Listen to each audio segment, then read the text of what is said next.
First things first, I would like to start off with the most simplest.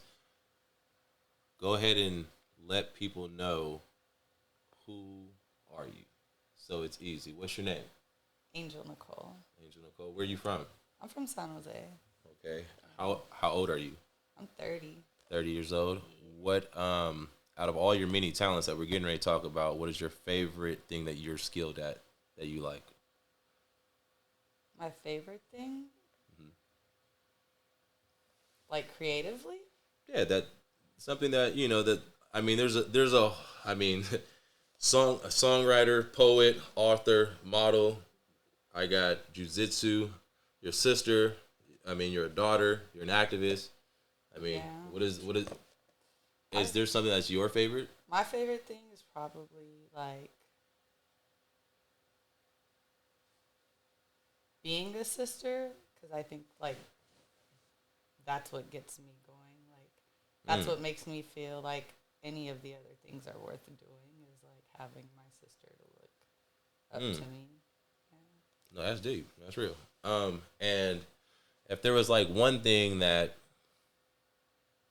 you would say that people probably misunderstand about you or don't get about you, are there's a perception of you that you think that's probably out there that's not you. What is that thing? What do you think that might be? I think I have like RBF sometimes because I think people are intimidated by me, but I'm not. I'm like hella nice. I don't know. I'm not Hmm. mean, but I think that can be the misconception that people might think. I don't really know. Maybe they think that. Maybe people like nobody thinks that. I really don't know, but I think that would be the thing I would guess. Hmm. I have RBF, and people probably think I'm not nice. Okay. And your let me find something as well. As oh god, my phone's too loud.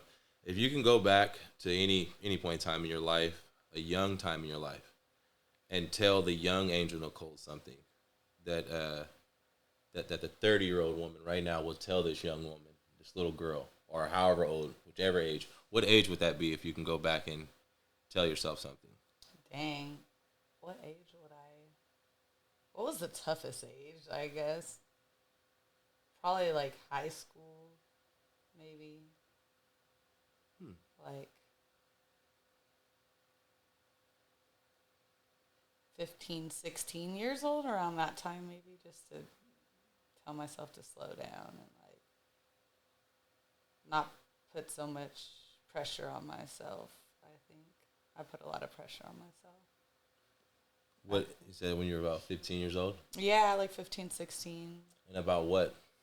Like, and if you can just give something small, because you just let's say there's gonna be a young lady who's gonna be watching this right now, and this could be information that she's not getting from a 30-year-old woman who could help her or who can probably guide her in a better way. In that case, it would probably be along with the putting pressure on myself was like caring a lot what other people thought about Hmm. me. You There know? it is. That's a good one. Yeah, and I think at That's a really good that one. age, like if I had the same attitude towards life that I have now at that age, I think life would have been a lot easier for me back then. But I put a lot of pressure to like just do well or just like to please other people. I had like a people pleasing Hmm. tendency as opposed to like not caring so much what people think. And now I don't care. So even when before when you asked me like what's a misconception about me, I don't know because I don't care. What I don't know. Yeah, like I would tell that girl like do what makes you feel good, not like what you think you're supposed to do. Do what You makes you know? feel good. Not what you're supposed to do. Now Yeah. I'm gonna do like some weird shit real quick and Okay. show you a really cool picture, and I want to take you back to a young time in your life, Okay. and I want you to just kind of break this down for me and explain this to me. What's going on here? What album is that? Wait. Where Hold did you hold get hold that tight. picture What from? album is that? I can't see what album is that. That's funny as hell. That was my 12th birthday. That's crazy. Was that Outcast? Yeah, that's the speaker box. The Love Below. Figured it album. was. That's that joint. That's that joint. Okay, take me back to a happy crazy. moment right there in your life. That's hilarious. Where did you get this picture? I was thinking about That's wild. my guy, what's Shout his out to my name? tia Tuti in that Nardward. You know who Nardward. I love Nardwar. So I just wanted to give you a Nardward weird that moment. was definitely a Nardwar moment because I'm like, how did you get that picture? But okay. Yeah, shout out to my tia Tuti. That was the aunt in the picture. She bought me that CD for my 12th birthday. Oh, dope. Okay, well, I just I felt like I had to definitely do that. Now, That's when I was going through this book my very first time, I had I was in a different place in my life, so I was reading it more so I don't know what's the best way to say it without making guys sound bad. But I was reading it like a man who didn't have respect for women. Oh, okay. Let's put it like that. Okay. And because at that point in time in my life, it was when I first got this, it was during the a little over a year ago. A little over a year ago, and I just wasn't thinking right. My mind wasn't right, but I've been doing a whole lot better. And my second read of this has made me think differently about women, as well as how we all how men treat women. Not all of us, because there's probably some great men out there. I believe in you niggas. But yes, exactly, 100%. But going through this, I started with thinking, what was she thinking, or what was going in her head, or how could a woman express all these emotions at once? Like it sounds like it was a full roller coaster. So, take me on the roller coaster real quick. What was going on, like, in the times of writing Depression? We'll start with the first one. Depression's the first one, right? Yeah. Yep. Yeah. So, like, the way I ordered the book is not exactly the way life goes. Like, it's not like you experience all this emotion at this one time and then you move forward to that. So it's like I'm writing the book, and some days I'm depressed and some days I feel good. So, but like on those days where I was feeling depressed when I wrote those poems, like, it's just like, that's just my way to release. Like, I don't know, I'll go crazy if I don't. I've always written since I was a little kid, so dope.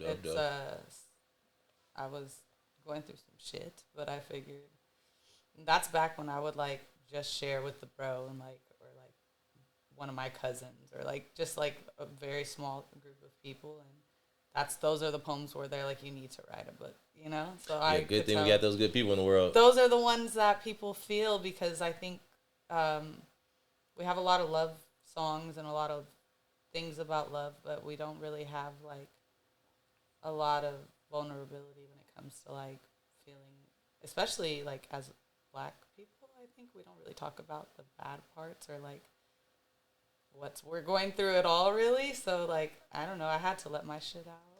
No, major facts. I was just having this conversation the other day with my god brother about the reason why Black men don't express, the reason why we don't express so much of our pains, our hurt, and our emotions, is because we were taught we have to stay strong, and our people were, especially the Black man, was done worse in this country by anybody. I mean, we're dehumanized. So I just think that it's just embedded into us. So that's probably why you're not, you know what I mean? And I can dig it.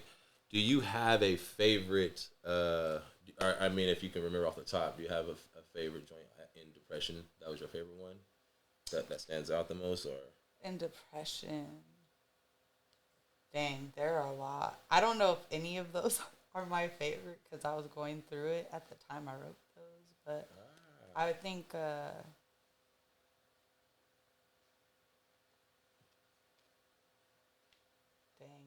And then now that I'm thinking about it, I almost said a poem from my next book. Oh, no. I'm like, wait, no, that's hide not it. In that one. Yeah, hide it. Keep it. So yeah, that's funny. Wow. all my like track list, my like list Because of it's a poems. lot. It's a whole Yeah, lot. Well, I'm all in the next just to stuff keep already. But, just to keep you where I'm at. Uh, Never mind, I'm fine. oh, that one. Let you go, and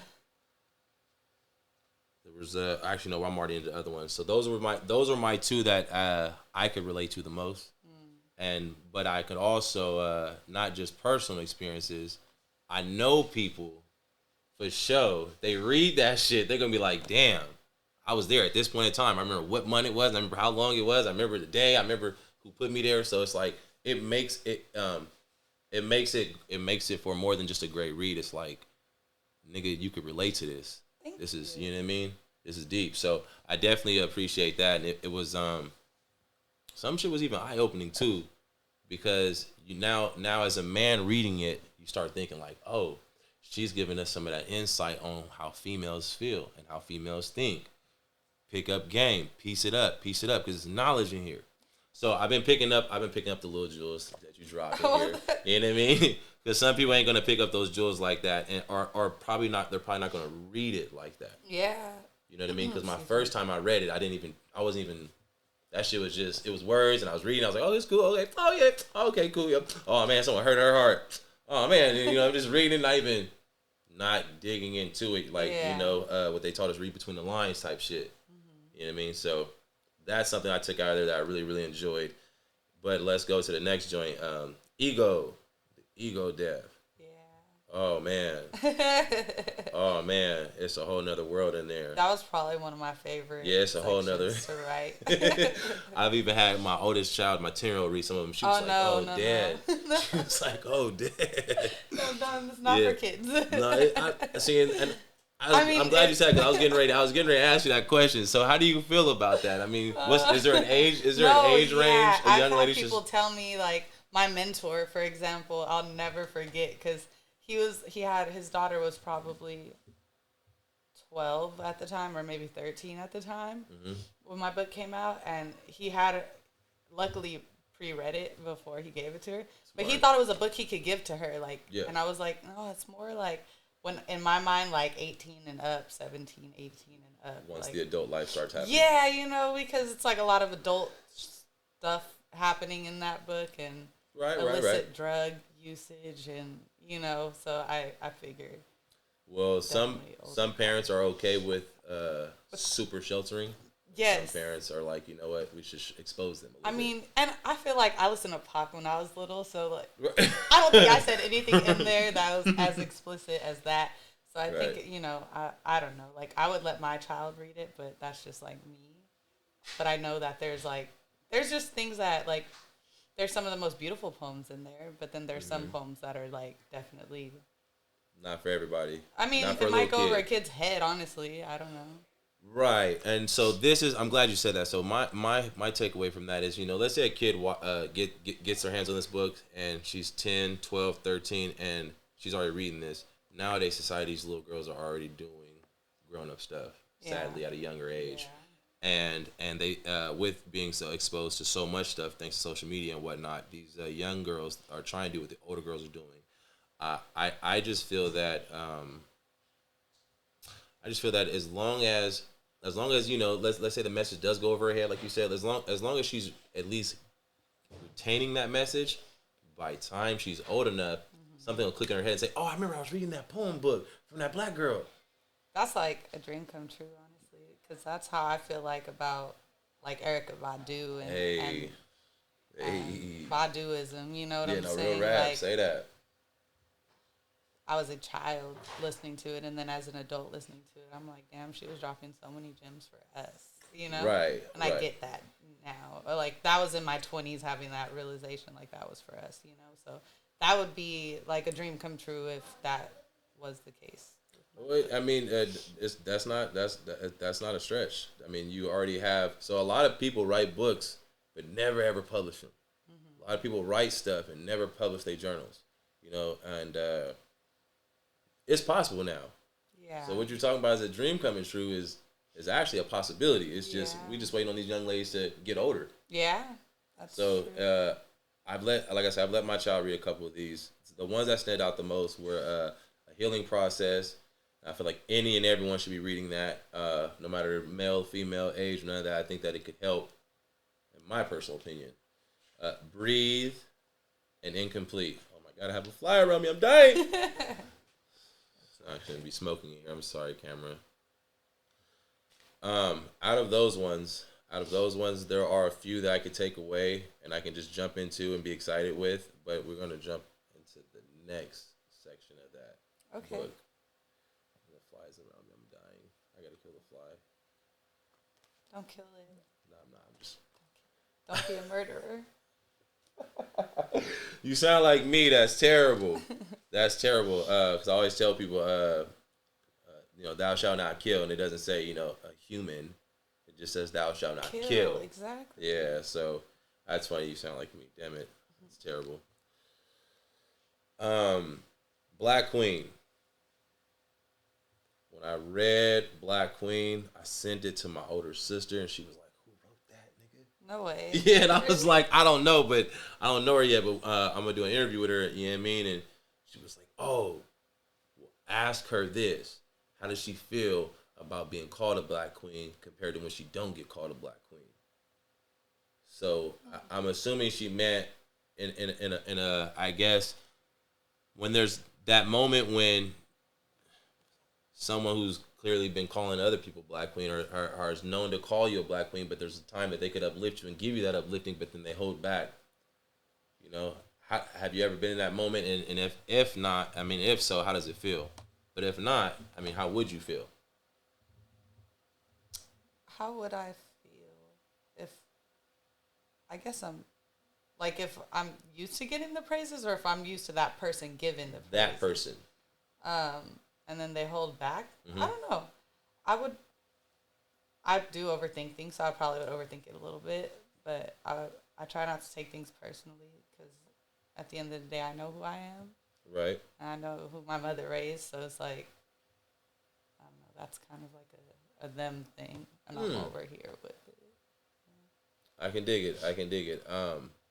Now, is there a favorite? Do you have like a favorite section of this book or a favorite poem that stands out the most from this book? Was there one of any of the writings in here that meant something special to you? Yeah. My favorite section is that it's probably the ego death section just because I feel like that was the fun, like, I'm going to talk my shit here, And so that was probably my favorite section to write. One of my favorite poems in there is Flames. Hey. Yeah, the Love and Light section is also one of my favorites because it's just I felt like when I wrote those poems, that's when I felt like the most connected to God, I guess. And those were like the messages I was receiving in a sense. So that's another great section. So I would say, yeah. Nip-spired? When Nip passed? That's one of my favorite poems probably in there, actually. Yeah, that shook the world. That Nip passing definitely shook the world. That's crazy. When I read that, I was like, oh shit, we got a Nip fan. Oh, it's deep for me. So like I tell all my people who know me in my inner circle, like, damn, Mara, everyone's a real Nip fan like you now, because I've been on this shit since 2015, 16, like when it was probably low before that, probably 13. That's probably when it was. 2013, and ever since then, I took those words that Nip was talking about, and that's what changed my entire life. Literally, I would listen to Mailbox Money every day at work, and look at people sick. I'd be looking at people like I can't be here no more. I can't do this no more with you guys. You know what I mean? And I had to venture off and create my own lane. You do jiu-jitsu. Mm-hmm. How long you been doing that?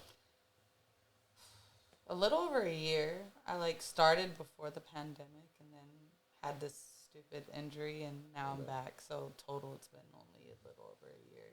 What kind of injury? I actually sliced my finger open. Oh. Yeah, and it just in the kitchen? No, at work, and it tore a couple tendons, so it was just year long. Were you bleeding like crazy and shit? Kind of. Damn. Are you? I mean, are you okay with the blood, or did it make you feel nauseous? I was okay until they cleaned it at the doctor's, and I like saw it. And they opened it up. Finger. It was open. Mm. It was gross. It was. I was okay until that point, I think. So, what style of jiu-jitsu person are you? I mean, what do you master in? Are you like a more of a quick submission type person? Or are you more of a you can just wrestle around with somebody? Well, I'm a white belt, so I don't master in anything. But I suck. But no, I like playing from a guard. I like a closed guard. Mm-hmm. I like triangles and Okay, dope, leg dope. stuff. I have long legs, so I like leg stuff. Oh shit! I'm gonna lock one of these females up. No, I can dig it. I can dig it. What about your? I see that you're modeling. Mm-hmm. How long have you been modeling for? Like 7 years, I want to say 6, 7 years now. Yeah. What drove you to I mean, because this is funny. You said that you were nervous about, or not nervous, but you didn't feel comfortable with, sending out your publishings or sending out your writing or even, exposing your writing to the world only to a few small select few people. Mm-hmm. What made you feel comfortable with standing in front of the camera? It's weird.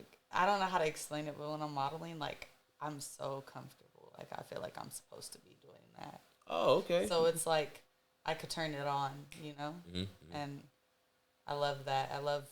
I feel like I'm in my element when I'm modeling. So it's completely different than even like sitting here and doing this. I'm like, I can't stop fidgeting because Right. I'm just like naturally anxious that way. But when I'm modeling, like it's like I'm someone else. I don't know how to explain it, but yeah. So it's completely different to me than anything else. Do you have aspirations to continue modeling until you're no longer here, like modeling all the way until you're an old woman and stuff? Yeah, like ultimately, I want that to be what like funds my aspirations. Really. Oh shit! Oh, that to be the driving force of getting income. Yeah, I have like plans for my city, plans for my family. So like, I would love to see modeling take me there. Plans for your city, like what?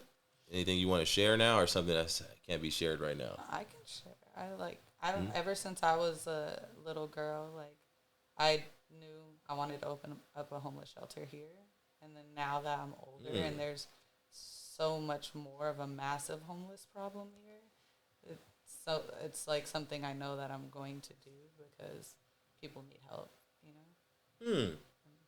I love my city, and I don't like where it's so technologically driven now that nobody cares that there are encampments everywhere and people without resources everywhere. So that's something I'm still going to do.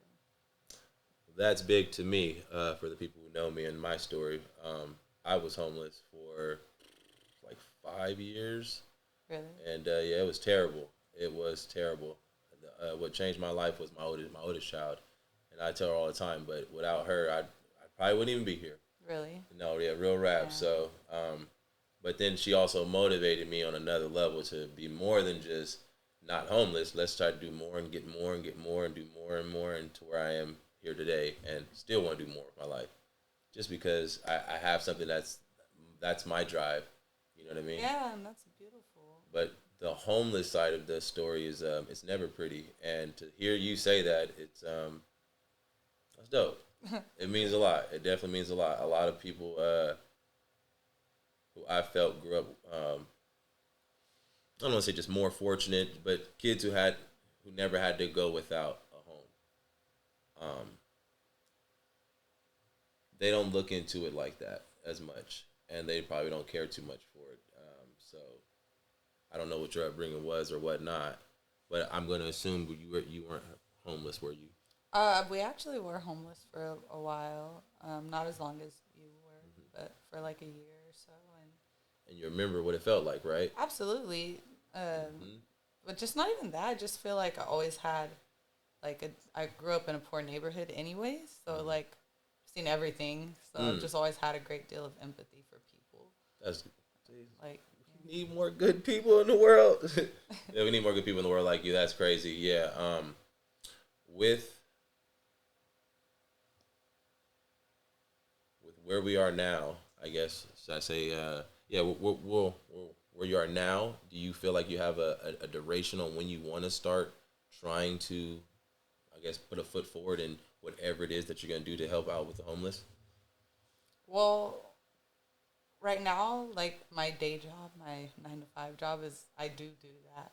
I work Mm, for a nonprofit, so mm, yeah, I do. I'm learning a lot about like the political side of things and the just the way nonprofits work and how like all that stuff goes. And ultimately, eventually, when I have the funds and the means, I'll probably start my own nonprofit because that's always been something I always wanted to do. But for now, I just work with client base, and okay. that's like what I do. But Yeah, soon, that's dope. soon, So you're already in the community helping. kind of, yeah. I don't know why I said kind of because I guess Yeah, no, you yeah. already in the community helping. Yeah, you're already doing something. With your passion for writing, do you actually write music? Are you actually writing songs as well? Yeah, I kind of been taking a break from music lately, but it's another one of my passions. It's something I love. And have you ever actually like jumped on a track and made? Yeah, I have songs. Oh shit! See, so it's not really. You at least you made it seem like you were, very very shy. You're not that shy. I mean, you're able to get your word out. Kinda. Only like the only reason I am is because I feel like my name is Angel. Mm-hmm. Angels are like messengers, right? Mm-hmm. So I feel like to me it's selfish to keep. I don't just think these things like it's given to me like somehow spiritually. Like I have these thoughts and I write them down. I feel like it's just a message, so I have to be the vessel. I can't be like Mm. selfish in my shyness, I guess, Right. and not say it. So it's like the push to like want to, knowing the message is bigger than me type thing. I'm able to say, to let it out, give it to the world. I can But definitely dig that. yeah, A part of numerology, I was big into it in like my early 20s. I'm 32, by the way, so I okay. don't just know weird like, well, how old is this nigga? What do you mean early 20s? So now in my early 20s, I was into numerology. I was checking it out, and so I kind of retained some of that information still. And every once in a while, it makes me, no matter what I do, look at numbers differently. Hmm. Like no matter what, it's like fuck. And but it's a blessing and a curse because I'm blessed to see it, and but I'm cursed to sitting it alone a lot of times because I can't really express the number stuff with other people. Yeah. There's 194 pages in this book. That the meaning of just like 194, I definitely want you to Google it and look into it, so you can have a better perspective of it. But it essentially means someone who has found freedom, the sense of freedom. Oh wow, I didn't know that. Yeah, and when I got done reading it the first time, it made me want to like do the whole numerology thing and check it out. And I was like, okay, well, I'm gonna get back to it one time, maybe sooner or later. And then once I put myself in this new journey that I've been in for the past like 5 or 6 months, I started reading it again, and I was like, shit. And like, I mean, it was dope because I had went out to San Francisco one night, and I just be doing things like just getting out of the area to free my mind, and I'm put myself in a space where no one's around too much, so then I could fully think, Hmm. And I was reading a book, and I was sitting there chilling. I was like, let me Google this all up, and let me Google it. I checked it out after I was reading it, and that's when I seen it. I was like, oh, whoa, that's crazy. So I just wanted to tell you, or I wanted to ask you, did was there a sense of like freedom when you were done writing this? Did you feel relieved of something? Yeah, I did actually. I exactly what it was, a sense of freedom. Like I don't know, there's something about being so vulnerable, something I was not used to. Mm-hmm. And about like being like, okay, this is it, this is all I have, this is everything, I'm putting Mm. it out. I felt free. Like, okay, I've done my job. Like, this is what it was bigger than me. Like, it was supposed to be if it helped me heal, it could help other people heal type thing. But whether it does well or it doesn't do well, like I'm relieved of everything that I've just poured into that. Like all those emotions, all those feelings, all those memories, like the good ones and the bad ones, like I'm free now, you know? Yes, I do know. I mean, that's the feeling of freedom is unique. Just to have that idea is something I hope a lot of people could reach for. I hope, and I think that, in my personal opinion, reading this joint right here could give people that. Thank A you. lot of people, because a lot of it has to do with where we suffer from today with a lot of relationships, and whether it's a romantic relationship or like a spiritual relationship. It could be a relationship with your siblings or your family, your parents or whatever. You can gain so much from this. Wow. You know what I mean? And as long as you're reading it, um, as long as you're reading it not from your point of view or your perspective, if you're not looking at it as, because a lot of times, what I mean by that is, like, a lot of times you send a text message to somebody, they will read it, and for some strange reason they've taken it totally out of context. They Because of how they're living their life at that moment, and I encourage people, when they do read this, to don't have your feelings or whatever your personal problems are attached to it, because it's not going to help you really grasp the message. You're only going to be looking for the stuff that makes you feel good. Yeah. You know what I mean? Yeah. And you're only going to be reading. You're only going to be reading it for like a pleasure purpose, instead of actually reading it for a message purpose. And I think there's a lot of dope messages in here. Thank you. With the next joint, since you already said that, was supposed to be a secret, probably, I don't know, but with the next joint, I mean, do you have, I mean, half of it ready, some of it ready? So the whole book is done. It's written. Mm-hmm. I've written every poem that I have for that book. It's just now the behind the scenes, I guess. Like, writing it is the easy part. It's Right. like, now I have to have someone design a cover and get somebody to, I have to type it up so I can have someone format it. So it's all of those things that I'm working on right now, sequencing and everything. That's where I'm at with it right now. Are you going to use the same cover artist for the new book who did this, or? I am not I'm going with a new artist this time around. But Okay. I'm forever grateful for that picture. Explain. So I had my best friend at the time. I asked her if she would draw me a picture of what she thought of me, like my essence, or like just a little hippie girl. And so that's what she drew. And then it was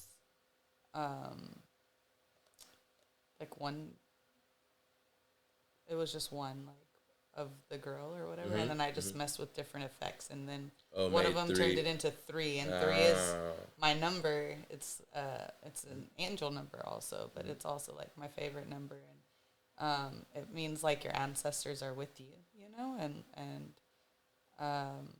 so that when it was the 3, I was like, okay, this is just what it has to be. It's colorful and it's trippy, and I loved it. So colorful and trippy. And I heard a couple good times in here someone ate some shroomy doom doom doom doom. yeah. That's a blessing. Do you actually tell you? No. That's terrible. I almost got killed by a picture. The picture fell off the wall. Someone must have upset Nip. My Nina's messing with us. Yeah, that must be. Okay, well, that was terrible. Anyways, we're going to call that a fake blooper and keep it rolling. But you said, that... the shroomies. Yes. Have you ever actually, talked to your people about it? Your people who are stressed and depressed and hurting and... About trying shrooms? Yes. Oh, absolutely. I'm, the biggest advocate for there we go. There we go. Yeah. Perfect. Yeah. Everyone... I'm under the boat of thinking that everyone who's over the age of 20 and has had stress or problems, or even if you haven't had any stress or problems, you think you are straight. I feel like there's a reason for it, and I feel like there's a application every little bit here and there for it.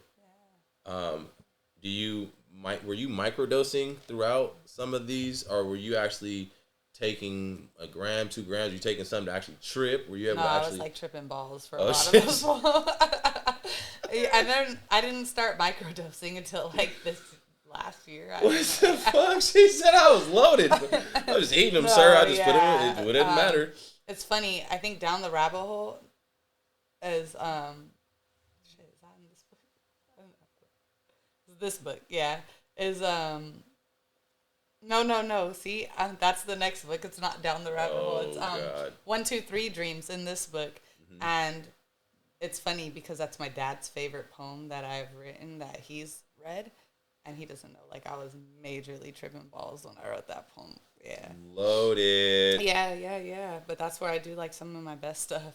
Facts. Yeah, no, real rap. I don't know if you know about Steve Jobs. Yeah, I actually just watched that movie. Speaking of my dad, with my dad. Oh, dope. I haven't even seen the movie. Did they show my man taking the acid or Yeah, taking tabs? yeah. Okay, Definitely. cool. Because my man was a big time advocate for psilocybin, and in not just the little form of mushroom, the larger form, which would be acid, and yeah, it helps out a whole lot. I swear. I hope people can pick up what I was putting down when I said you definitely want to take them shroomies. It's so good for you. You don't need to take a lot. You take a little bit, so you're not tripping balls. Like some Or people, go all the way. you know what I mean? It might fuck you off your first time and derail you from trying it again. Try it a little bit the Really? first few times. Okay. Yeah, because that's what I'm saying. I feel like the people who've had more than that eighth or whatever their first time or something like that, it really, really fucks them off and makes them feel like I don't want to ever feel like that again. Oh, that's sad. My first time was so pleasant and wonderful. How much did you eat? I don't know. Damn, that's dangerous. No, That's dangerous. I mean, it was like less than an eighth, not a whole eighth. It's probably like a gram. I think I probably split an eighth with my best friend or something. Oh, yeah, that's perfect. That's I don't perfect. know. Yeah, it was beautiful. And Yeah, luckily, off I tops. felt like I got so close to God. Off tops. Yeah, off tops. Yeah. No, I'm no, like, most dang, that's definitely. So unfortunate. When was the last time? When was the last time that you had a bad trip, or have you ever had a bad trip? So I don't. I'm gonna sound so weird.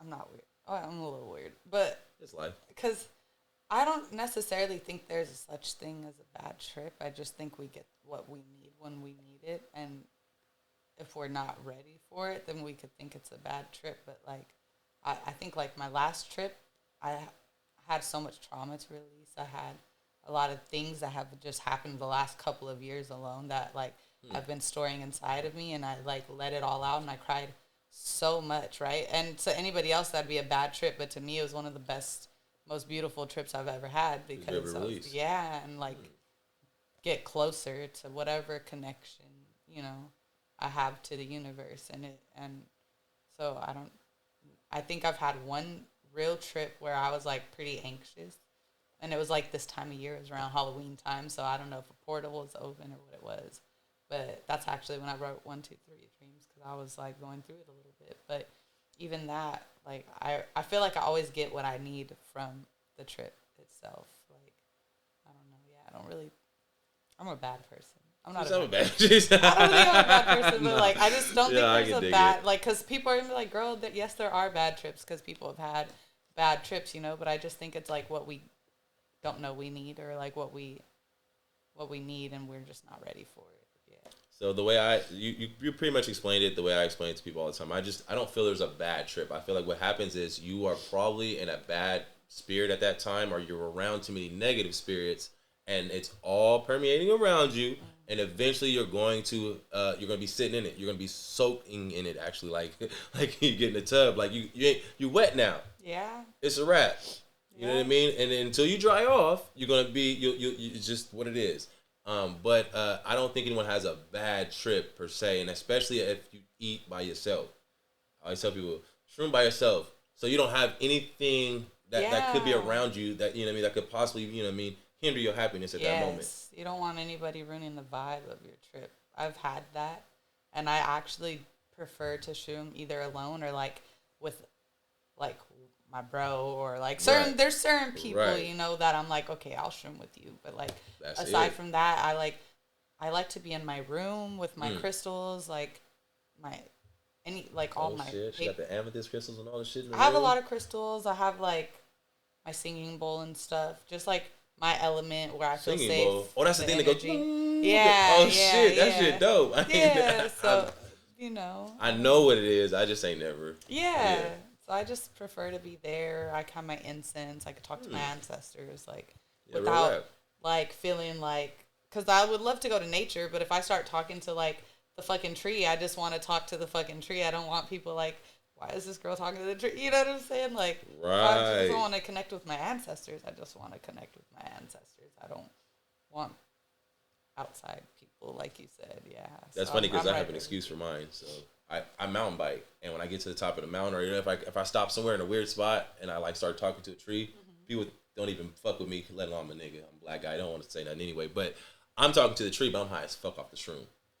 So I'm Oh, shroomed okay. out on my bike. Oh, I But don't I'm in think nature. I could. Like, I don't think I could ride a bike. I don't think I could do that. I really Yeah. don't think I could do that. That's wild, and I could barely, like, yeah. no, my focus is on point. It's like, is it your focus sharper though, or do you not feel Nah, more? dude, it's like my ADHD is sharper. Just- I'm like just all tell me, over the place. Yeah, Well, like, see, I guess that's my literally. thing. So I'm Yeah. using my energy. I'm utilizing, but I'm. They call it pick a line. So you need to know where your tire's going. So you kind of like draw an invisible line somewhere on the trail, and you try to trace that with your tires so you don't fall off the mountain.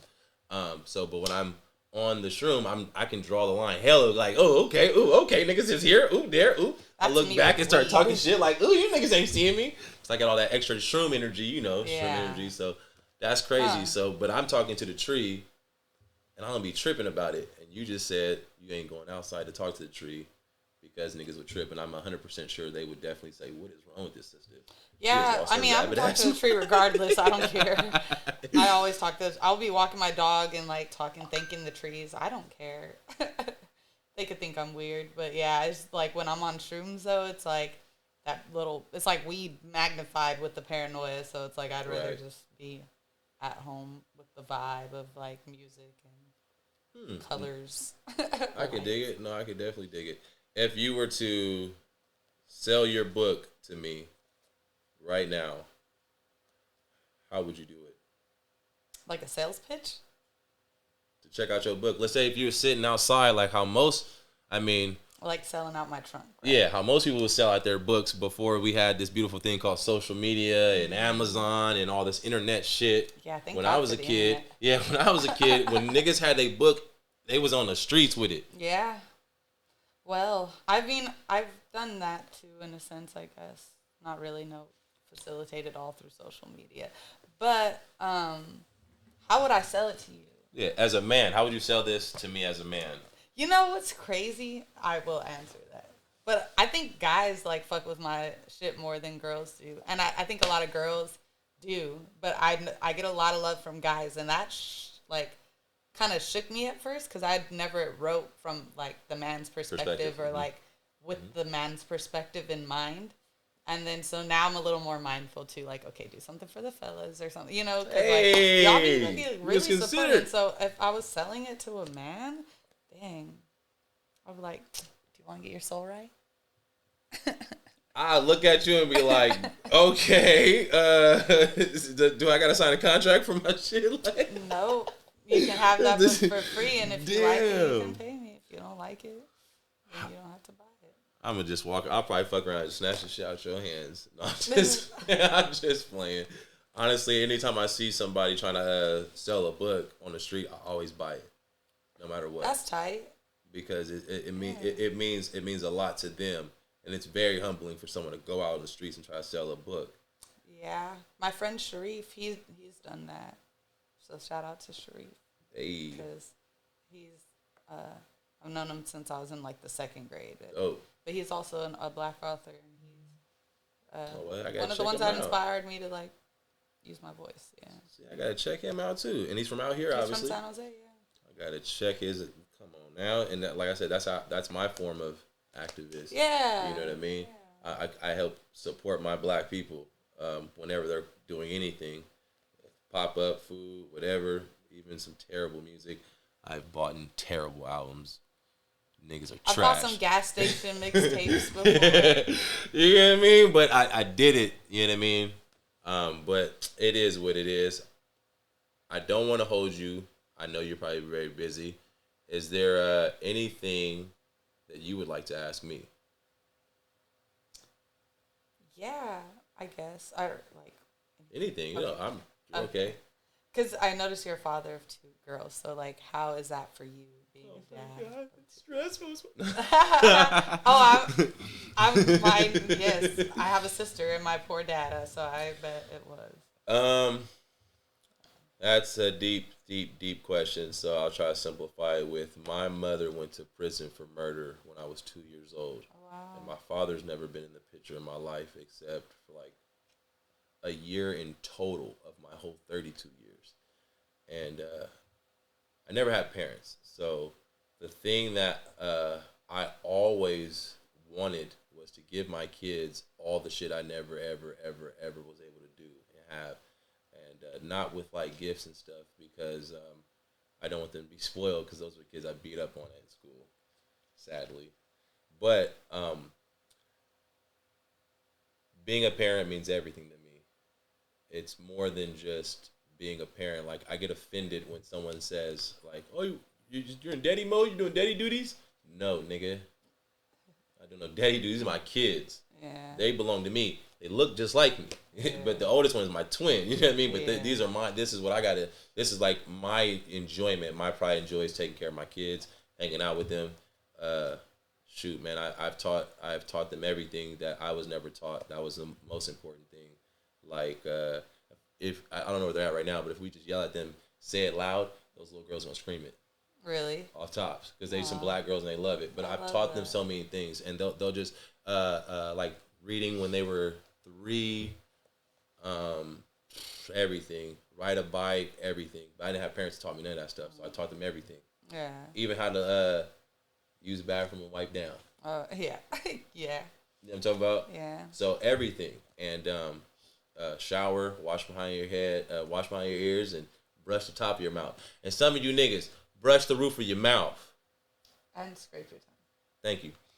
And floss. Please. So I've taught them all these good things that I were never taught because I didn't have parents. So being a parent is everything to me. I love it. That's I don't know if awesome. you're inspired to have kids or want to have kids. Yeah. But We'll see someday. it's a unique thing, and it's where selfish is off the table immediately. If Yeah. you want to be a good parent.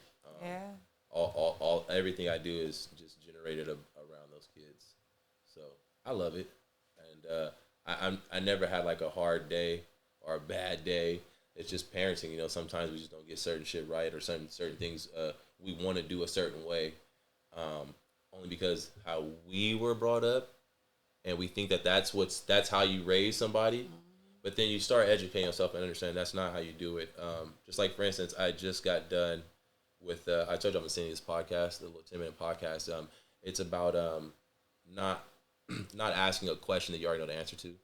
A lot of women seem to do that to their man whenever they found some information that startled them. They ask them the question, even though they already know the answer, but they're waiting to see what the response is. Are you going to lie to me?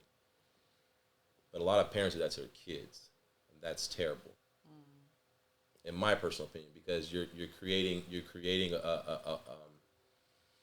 a part in this kid's head getting ready to tell this kid like be dishonest and lie, and then you're making your kid, you know, hopefully you want your kid to tell the truth though. Yeah. But normal kids are gonna tell a lie at that moment. Any normal kid, because they're scared. They don't get in trouble. They don't get a whooping or whatever. They don't get grounded. So they're gonna tell their parent, "Oh, I don't have no homework." Nigga, you had homework. You see what I'm saying? Yeah. But and they consider like a white lie. You know, you don't even want to put your kid in a position even to lie to you. You know what I mean? So I take a lot of the life lessons I have as a man, as an adult, not more so than what I had as a kid. So I applied that to my children. So that's why I felt comfortable letting a 10-year-old read a couple of these, not everything. Yeah. You know what I mean? But a couple of these joints in here, I feel comfortable with her reading. I want her to read it so she can get the message. She's super intelligent. So this little nigga smarter than me. So I could tell she's real smart. yeah, she's super smart. Like her, it's insane. how do you read that fast, kid? I can't read that fast. Like what? But with that being said, the parenting is everything. I love it. That's awesome. Yep. Thank you for answering that. Hell yeah. So candid. Other than that, we are done. I'm sorry that the nip failed, but If you knew my Nina, you know that that's funny. Yeah. That's right on. right on time. Yeah, so Nip inspired I'm sorry and that your boom. nip fell. It is what it is. And we were talking about him too. That's Yeah. crazy. Yeah, it is what it is. You got a favorite Nip song before we shut My it down? favorite Nip song is I Don't Stress. That's my favorite Nip I song. don't stress out, nigga. I poke my chest out, nigga. That song got me. I mean, a lot of his music got me through some things, but that song make me feel like I'm that nigga. Like, Get it right or you get Yeah. left out, nigga. Woo! That's my shit. yeah. I just got my favorite song is that Face the World. Oh, okay. It's what made me who I am today. And then Dedication. That okay, can we just talk about Victory Lap as a whole? Yeah, like, you know what I mean? Like That whole Yeah. project was just like I just bought the vinyl and put it next to my Pac All Eyes on Me vinyl, and I'm like, damn, that's crazy. Like same colors, Oh. same everything, and I'm just looking at it like that was his destiny. That shit was crazy. Like it's sad that he went out like that, but like he put out one of the most classic pieces of art right before he did go out. 100%. I think that listening to Victory Lap was the official last album when I was a working man. I worked at Tesla, and You poor thing. thank you. No, even worse. I was security. I wasn't even like a somebody. You lucky They motherfucker. talked bad about me, and they looked at me like I was trash, and people would laugh at Really? you, and yeah, all the time. Because my job is to just stand there and do nothing, while everyone else gets to actually go, I was a production associate. go do something with their, I'd rather do arms and legs. security. If anybody It's- was talking shit to you, they were just jealous. For the most part, and sometimes Yeah, I people would get their rather feelings do hurt because their badge wouldn't work, or they didn't have access, or whatever. Or when we have to ask people, "Hey, you got to leave. We need that badge." Well, you're a bitch ass security nigga. Like I know, but I just need that badge, bro. Like I get paid Like, to I'm ask for just that, doing bro. my Like job, I don't really you care, know, bro. okay. Like, but I'll meet you in the parking lot, like whenever I get off. I can still be that bitch in the parking lot. Yeah. But it is what it is. But I was working there, and the last thing I was listening to was Victory Lap. That was in 2016, 17, yeah. Damn, it Yep. was. Yes, and I remembered every day That's listening to that crazy. shit. I'd be damned if I slept. Boy, oh man, I almost got emotional. Excuse me.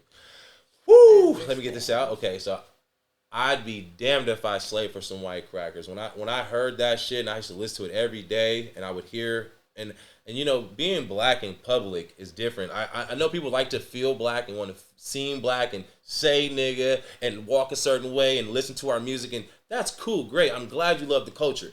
You don't really want these problems though. You don't want to have the opportunities that I was never fortunate enough to get thanks to the contents of what you see right here. Like this complexion has really fucked me off. Like it is what it is. But at the same time, being a black man, I love that shit. Exactly. You know what I mean? So I love being the outcast. I love being the most hated, the most feared, but the most sought after. I'm all about it. Shout out. You know what I mean? But being a black man, security, going to work every day, I was like, I can't do this no more. I quit. I remember the day I told them niggas too. The way I did it, it was black as fuck too. Good, because they're so racist. 100%. Elon and the whole crew, all them niggas, everybody, crazy. the time, they pick all of them, everyone. So Crazy. yeah, But yeah, I don't recommend. production team. 10 out of huh? 10 don't recommend working. No, at that's a Tesla. huge high school, and it's some weird shit going on in there. It's So some you weird- said it, brother. Yeah, it's so huge high school, and That's some exactly what. weird shit going on with some adults. We ain't even high school no more. We are grown ups in there. Yeah, I know it's crazy in there. Ooh, that's terrible. Glad you- What time is it? I don't want to. Oh, yeah. We still actually have about a good. I mean, I have like 20 more minutes. Do you have? You got somewhere to be already? No, What did you have more you want to talk about? Yeah, of course. Oh, We still. I mean, we could definitely keep going. I didn't want to hold you up. Oh no, you're fine. You're a I'm busy just- person. I've been waiting for the interview for like Yeah. 2 months now. I know. That's why I was telling him I was like I couldn't flake on you because I had to last week. And Family is more important, obviously. yeah. And And I'm, not really in the right, like, mind for this, I guess, right now, but I had to be because I made a commitment. So I was like, okay, he's been, like, trying to get this together for a while now, so I'm going to come through. Well, I greatly appreciate it. This is definitely a blessing. When you're at your jiu-jitsu class, are you one of those people that like to butt scoot? Are you one of those people? That's funny. You know what I'm talking about, right? Yeah. Always you walk in the gym and niggas, hey, what's up, bro? What's up? Like, why are you scooting up on me like that, nigga? Get away from me. Stand up or something, nigga. That's funny. I don't think I'm quite a butt scooter. Okay. But I do like to play from my guard, like I said, Oh, so right, I will right. fall to the guard. That shit is the funniest shit ever. I walk into those gyms or dojos or whatever I don't know. I don't want to call it the wrong thing. No, it's fine. So, where it goes down at, where the mats is on the floor. Niggas start scooting up to me. I'm like, bro, please don't do that to me right now, bro. I just came in here to work out with you guys. We're just going to wrestle for a little bit, and I'm getting the fuck out of here. Have you ever tried jiu-jitsu? Oh, plenty of times. So my bro does it big time. Well, he used to do it big time. And then there's a guy named Steve Lane. I don't know if that's like big. Okay. That's big name dropping for the people who know jiu-jitsu out here and people who are like high ranking. He had like one of the first ever like jiu-jitsu dojos out here in San Jose. Oh, okay. This was in like the late 80s or something like that. Oddly, And I feel like older white dude, somebody's hella talked cool. to me about this. Someone else that I know has mentioned this guy before. Steve Lane, and so I've been knowing Steve for like 4 years now, and he's trained a whole lot of people, and then almost everyone who was doing wrestling in the 90s and jiu-jitsu and mixed martial arts and anything of that nature was doing it at his gym. Oh, okay. You know what I mean? So I've been knowing this guy for like 4 or 5 years, whatever. But I would go to his, you know what I mean, his house. He'd come to my house or whatever, and he would just show me little random moves and shit and do little different shit because he's been doing it for years. He's like, yeah, if motherfucker ever just walks up on you, you know you can always just like, all right, let me go, nigga. Let me go. What's wrong with you? That shit ain't cool, but I learned some shit. Like, and he'll get on top and he'll be like, he'll show me some, just different ways of getting out of shit. Plenty of times, and me and my brother, we got like all the kickboxing shit and gloves and all that over there. So we have headgear and mouthpiece and all that. So whenever that's not on, we don't have none of that stuff on, then we can just wrestle with each other, and it's all jiu-jitsu stuff that he's learned. Yeah. So I've done it, but I've never actually like tried to get a belt. You're cool. You said you got a white belt. I'm scared. You talking about that ain't nothing. You got something. Yeah. I have a belt on, a regular belt. That's hella funny. Yeah, I ain't finna. You should give it. I love jiu-jitsu. I love jiu-jitsu. I think it's one of the best things I've ever done for myself was start training because you just learn so much about yourself.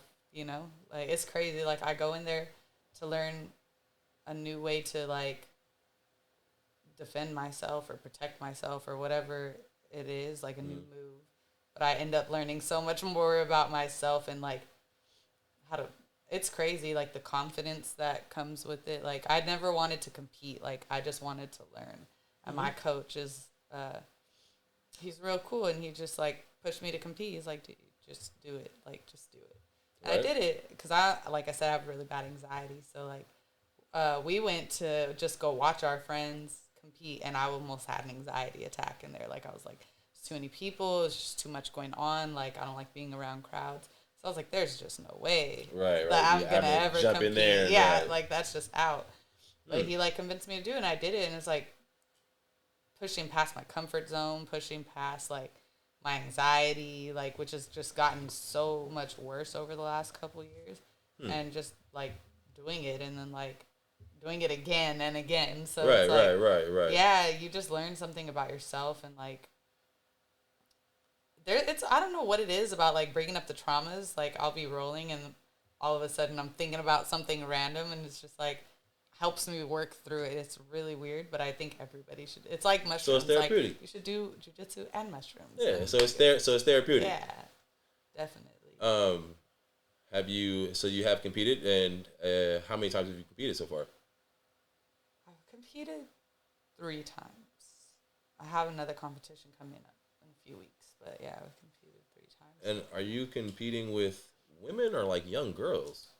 So is it an age range? there's different ages, different weight classes. I do my age group. I could do younger if I wanted to, but like I want to go against other girls who know what it feels like to have like 30-year-old. That's right. I was just gonna say, like, yeah. I was just gonna say, yeah, 30-year-old yeah, bodies. all tops. Yeah, I definitely am a master. I don't do adults. I do masters. Yeah, so definitely women. Okay, that makes sense. Same weight class, same age bracket.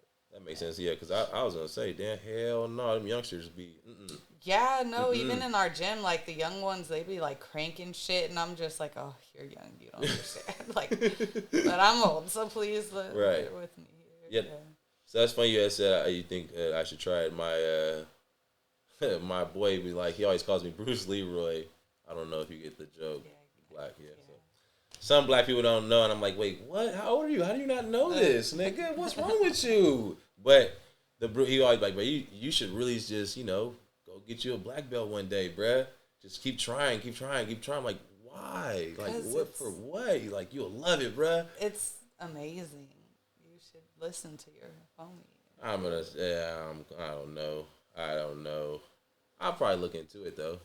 If it's something that I guess I wouldn't get too injured in, I would do it, because in my sports that I do, I get extremely injured in, and it sets me like it takes time away from me to compete. Yeah. And to enjoy what I like to do. So yeah. If I'm getting injured, it's like, fuck, now I can't compete in what I like to do. What sports are you? So I do like mountain biking for real. Like, it's the scary shit. I don't think jiu-jitsu would. Like, I've had this stupid knee injury for a while, right? But that's just like, I don't know, whatever I did to injure it. But I also run, and like, I don't think that helps. Yeah, I was going to say, that's probably a part of the problem. Biking is good, for your knees, so I think you'll be fine. Yeah, I'm not admitting that. Yes, I do mountain. So when I say I do mountain biking, I think you're probably thinking of like, I don't know. I think you're thinking what normal people think about when someone says mountain biking. Think of the scariest shit ever. Like, the scariest shit a human being could be doing on a bicycle. And, like, death is over here if you fall. Yeah. Like, death is over here if you fall. But as long as you don't fall, you're not going to die. Yeah, no. That's the type of scary shit I be doing.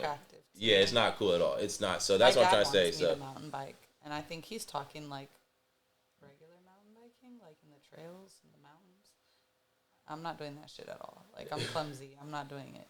But that shit. Are you left-handed? I'm ambidextrous. But you right with your right? Yeah. I was just, because you say you're clumsy. They always try to say left-handed people are clumsy. I say we're not. Well, the physical therapist did say I was supposed to be left-handed. What? Yeah, because I do a lot of stuff with my left hand. And okay. Well, now I don't, because the hand thing I was talking about earlier. But she said that, like, someone, like, forced me to be right-handed when I was little. She was like, you're supposed to be left-handed. Because you naturally do things with the left. Yep. That's dope. What do you throw? Do you throw baseball or football with your left? Or does I could, but I throw right. With your right. Yeah. You played sports growing up, right? Yeah. Like, basketball, I shoot with both hands. Not, like, shoot, both obviously. hands, but, like... I would hope not. I can shoot, like, right-handed or left-handed. Okay, dope. Are you actually, do you still hoop at all? Do you? No, not even a little bit. I was just thinking the other day, like, wow, I really need to get on a court and, like, hoop soon, because it's been a long time. It's been a long time. And then how long? With jiu-jitsu, I'm in the gym every day, so I don't even have time. But it's been, I think, since New Year's Eve, the last time I, like, actually shot a ball and, like, did anything basketball related. Yeah. All year. Yeah. Dang. Yeah, no, it's not good. You said you had a knee problem. Do you still have that knee problem currently? Kinda. It's healing. Like. So scale out of 1 to 10, where is it at right now? I guess 10 being the most healed. I don't know. I hate numbers. Oh, dang. Maybe like it's probably like at a 5 right now, or a 7. A little closer to healed than not healed. Than not healed? Okay. I hope. Are you aware of Ben Patrick, who Ben Patrick is? Or his name is Knees Over Toes guy? Oh, the Knees Over Toes guy. Yeah, because people don't know his name. I was like, yeah, no, Ben Patrick. Yeah, what the hell? Yeah, no. Toes guy. And I'm like, so, I bought his program a while back, and then I canceled it because it's he doesn't just sell like a one program; it's a monthly thing you have to just keep paying for, which is outrageous. But with that being said, a lot of that stuff is great information, and a lot of the information is already out there. You know, it's just scrambled out there, but it's out there, and it will definitely help you tremendously. Yeah. Just as simple as his model is 100 steps backwards is better than 1,000 steps forward. And he trains with having people like strap yourself to a sled and just walk backwards. Yeah. You know what I mean? I'm pretty sure you've seen the videos of him walking backwards I've on the seen sleds. some. I think he sent me some. Yeah, People that sent stuff me is some. that is phenomenal. I dirt bike too, and do some crazy shit, and I took it in. You're into extreme sports. Yeah, so like next week, honestly, this next weekend I will be in Dumont. It is crazy. It's Mad Max. Literally, it's like 50,000 people in the middle of the desert. It's called Death Valley, and by what's that, Vegas or whatever. And we all ride at nighttime, and it's like all these lights, and everyone has like UTVs and all this crazy shit. And there's really high sand dunes, all sand riding. Like you've been to Pismo, right? Have you ever been out like into the dunes area of Pismo? So Pismo's dunes, the tallest dune in Pismo is like 60 feet, which is like people always say, watch out, it's scary, people get hurt or injured, blah, blah, blah, blah, blah. The tallest dune in Dumont is 600 feet. Oh, hell no. So I was the only nigga on a dirt bike 600 feet up last year. No, that's Nobody else would. outrageous. I was the only nigga, and I got proof of it because no one believed me when I went up the first time, so I had to make sure I go up again with my cell phone. It was hard to do that shit. It was so hard to do that shit because I had to wear a fanny pack, and it's crazy. But anyway, I took a crazy jump, and I'm just like, you're concerned about getting hurt in jiu-jitsu, but you did right, shit, okay. right, because see You're fine. the thing is, that's why I said I don't want to get injured in jiu-jitsu. So you and can't do so I that. can't do Yeah. right. Okay. For sure. Okay, perfect. We're on point. Yeah, So that's what I'm saying. the scary shit that I be doing, I'd rather do that instead of just get hurt by sweating with the man on the mat. So much more than that. I mean, Come over to the Colts. I I'm mean, just kidding. you're on the bike, but anyway. But I was on. What was I gonna say? Oh, damn! I just lost my train of thought. Okay, yeah, on the dirt bike, I fucked off my knee badly, really badly, on doing some X game shit, and I wasn't even able to walk. Everyone thought my leg was broken. I have lifetime scars, a couple of them that will never go nowhere.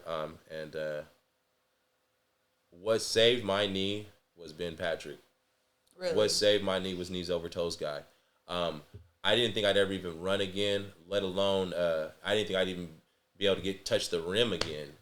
But I'm back to. I mean, it's amazing. It's a sad story because right after I finally healed from this, I was doing some mountain bike shit and broke this ankle. Oh my gosh. So I had to heal from that. But now, thanks to Ben's, literally his whole program helps the entire legs. It's crazy. Like by doing just like tib raises and just a whole bunch of different stuff to strengthen the entire knee. Like I can do a Nordic curl. You know what that is? It's a weird little exercise. You know what that is? It's weird, and when I do it, everyone in the gym stops and like, the fuck is this nigga doing? Oh, okay. Yeah, what the fuck is going on? And it's not cool, and it's not. And I'm not trying to even be the coolest nigga in the gym. It's just something I do for strengthening my knees and keeping my knees strong, and so I can go out and perform at a high level, and hopefully don't hurt myself.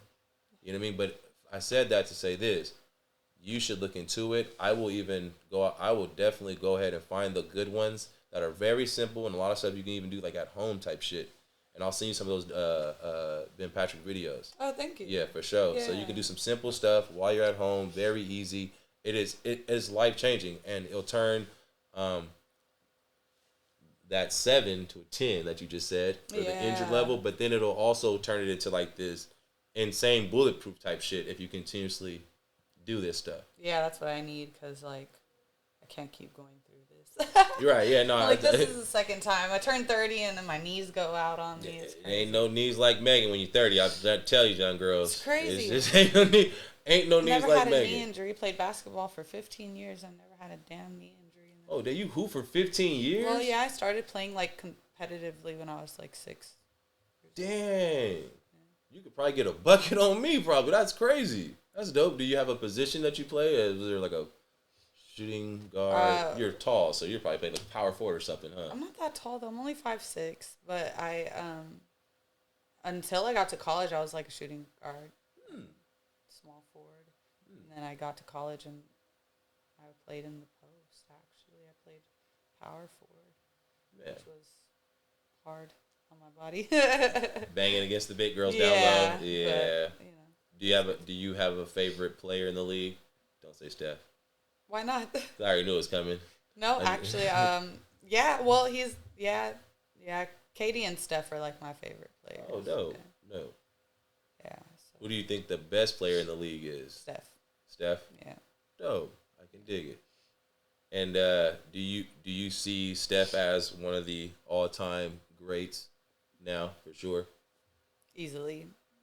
Like, he changed the entire way basketball is played. I fucking hate it. Like- I fucking hate it so bad. So, you can hate it, you can love it, but you got to respect it. It's No, like I love LeBron his is game. like, No, I love his game Yeah. for it. I hate it because when I go play basketball, I got Everybody niggas who thinks can't they're shoot Yes. at all, and they're just chucking them. I'm like, bro, what are you doing, bro? Why are you shooting, my nigga? Stop. Yeah, no, You that's don't have no form. You have no rhythm. You're just throwing the ball up. Yeah. Because Steph made it cool. Yeah. Niggas is coming past half court and hoisting up shots. Like, I've literally seen a nigga get a rebound millions of times, not just once. Get a rebound, and they could just take it back up because they're right there. They got an offensive rebound. They'll dribble out to go shoot a three. That's when I just immediately say fucking Steph Curry. Yeah. God damn it. But no, you're right, though. Yeah. You're right. My favorite is when they get a fast break and they pull Yeah. up. for Oh, three. my God. my Oh, personal my favorite. God. When I was coaching, I used to want to die. I was just like, okay. That makes me Basketball's really changing. want to punch somebody. But yeah. That's No, made me I want to love punch hoops, though. people. Yeah, no, I can't do it. I definitely can't do it. Well, that's a great way. We can end it on that. I do appreciate your time. I do Thank you for appreciate you having coming. Yeah, no, this was big. I really, really hope that the second joint comes out. Don't hold back on us. You know what I mean? Don't procrastinate on us. We want to read it. I'm pretty sure that in your mind you're thinking, well, maybe there's not that many people. There's people who want to read what Thank you have to you. say. So let us have it. You know what I mean? And we'll enjoy it. You'll get the feedback. I'm pretty sure you've heard. You know what I mean, from the people who actually have read this book. I've been blessed enough to have gotten a lot of feedback since my book came out, and like I'm just so grateful to everyone who's taken the time, because a lot of it's like not easy to share, you know. Right. So for them to take the time to let me know that it made them feel a way, or you know, just or even simple like posting it on their story, or posting one of my poems on their story or something, which I think you've done a couple times because you're a real one. So like, yeah, you know, like that means everything to me. Yeah, the ones that stand out, no, most definitely. And it's not just me posting shit. It's like some shit I can feel, and I'm like, damn.